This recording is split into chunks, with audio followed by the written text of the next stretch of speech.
இந்த முத்துவும் மீனாவும் வாயை வச்சுட்டு சும்மாவே இருக்க மாட்டாங்க போலங்க. கண்டிப்பாக கிறிஷோட பாட்டி ஒத்துக்கிட்டாங்க அப்படின்னா நாங்கள் கிறிஷை தத்தெடுத்து வளர்க்க தான் போகிறோம் அப்படின்ற மாதிரி விஜயா கிட்ட ஓவரே சபதம் போட்டுக்கிட்டு இருக்கிறாங்க. இதெல்லாம் பார்க்கும்போது விஜயாவுக்கு என்ன கோவம் தானே வரும். விஜயா உடனே திட்ட ஆரம்பிக்கிறாங்க. அந்த பயலோட அம்மாவே வேணான்னு தூக்கி எறிஞ்சிட்டு போயிட்டாங்க, நீ யார் அவங்களாம் தத்தெடுத்து வளர்க்குறதுக்கு?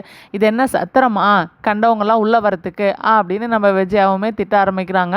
இது எல்லாருமே ஒரு ஓரமாக நின்று கேட்டுக்கிட்டு அழுதுகிட்டே இருக்கிறாங்க நம்ம ரோகிணி வந்த உடனே இது எல்லாத்தையுமே நம்ம ரோகிணிக்கிட்டையுமே விஜயா சொல்ல ஆரம்பிக்கிறாங்க.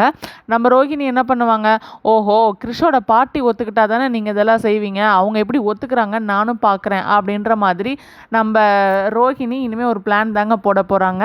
உடனே அவங்க அம்மாவுக்கு ஃபோன் பண்ணி இங்கே நடந்த விஷயம் எல்லாத்தையுமே சொல்ல போகிறாங்க. அது மட்டும் இல்லை, கிறிஷை தத்து கொடுக்க நீ ஒத்துக்கவே கூடாது அப்படின்ற மாதிரி தாங்க சொல்கிறாங்க. இதுதான் இந்த வாரத்துக்கான இதில் நடக்க போகுது. வெயிட் பண்ணி பார்க்கலாம்.